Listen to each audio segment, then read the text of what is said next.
Bonjour tout le monde, lundi 8 janvier 2018, point bourse du jour.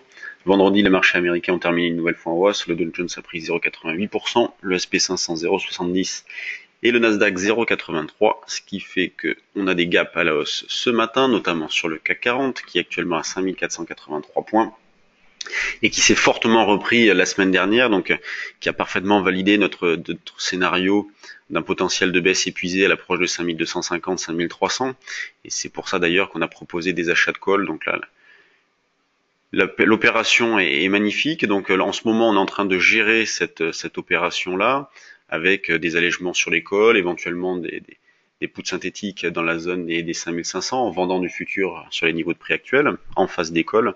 Sinon, en intraday, eh bien, le billet reste aussi, bien évidemment, on cherche à acheter sur des retracements, ce qui n'est pas toujours évident à faire, dans la mesure où ce marché ne retrace pas beaucoup. Et donc, ce matin, eh bien, le plus proche niveau d'achat se situe autour de 5460-65. Sinon, plus bas, les plus bas de vendredi, la zone des 5445-50 pour tenter un rebond. Sur le DAX, on se retrouve un petit peu dans la même configuration avec un gap à l'os ce matin, donc une ouverture au-dessus des plus hauts de vendredi. Une zone d'achat autour de 13 330-40 pour commencer, sinon le niveau est bien plus éloigné, autour de 13 280. Okay.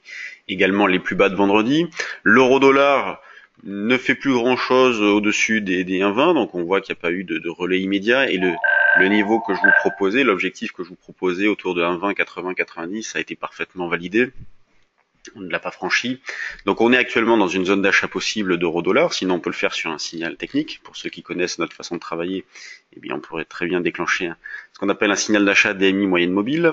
Sinon vers un 19,80, il y a un petit niveau également, un petit support. Le niveau d'information, lui, il est très loin, c'est normal vu la hausse.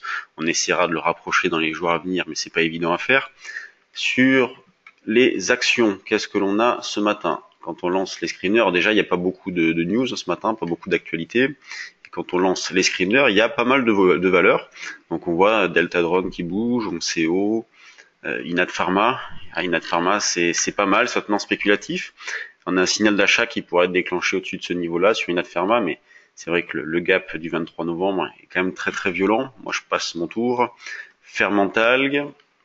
La semaine dernière, on a déclenché Safe. Je vous en avais parlé au cours de ce point bourse d'ailleurs. On va l'afficher, Safe. Hop, là, voilà. Voilà Safe, donc on a déclenché.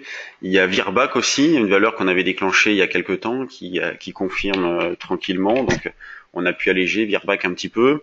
Donc ce matin, elle prend 1,13%, c'est pas mal, donc on est toujours dessus. Il y a Celnovo à surveiller, donc le signal d'achat sur Celnovo avait été déclenché en fin d'année dernière. Et là, elle confirme tranquillement, donc le signal d'achat au-dessus des 3,20, qui confirme tranquillement. Donc voilà, Celnovo, valeur à surveiller. On peut essayer d'en faire sur des retracements. Donc le moral reste toujours bon, la spéculation est intéressante. Et quand on regarde les valeurs du CAC, eh bien, on fait toujours le même constat, beaucoup de régularité. La plus forte hausse, c'est Peugeot, 1,85. La plus forte baisse, c'est Carrefour qui perd 1,11. Beaucoup de régularité, beaucoup d'arbitrage. Donc le moral reste bon. On continue à travailler à l'achat sur le CAC, sur le DAX et sur l'euro-dollar. Pensez jeudi, pour ceux qui ont de l'intérêt, donc on organise un day trading live. Donc si vous souhaitez nous poser des questions, entendre nos commentaires de marché, dupliquer nos opérations, c'est un bel événement. On a toujours gagné. Toutes les opérations qu'on a proposées au cours des day trading live, que ce soit sur les actions ou sur les dérivés, ont toutes été gagnantes. Donc voilà, c'est l'occasion de partager une séance de trading avec nous.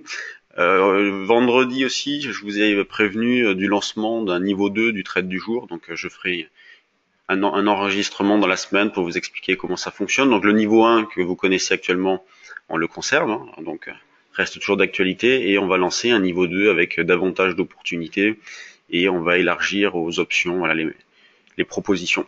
Je vous ferai un petit enregistrement dans la semaine. Bonne séance à tous, bon trading, soyez prudents, et à demain pour un nouveau point.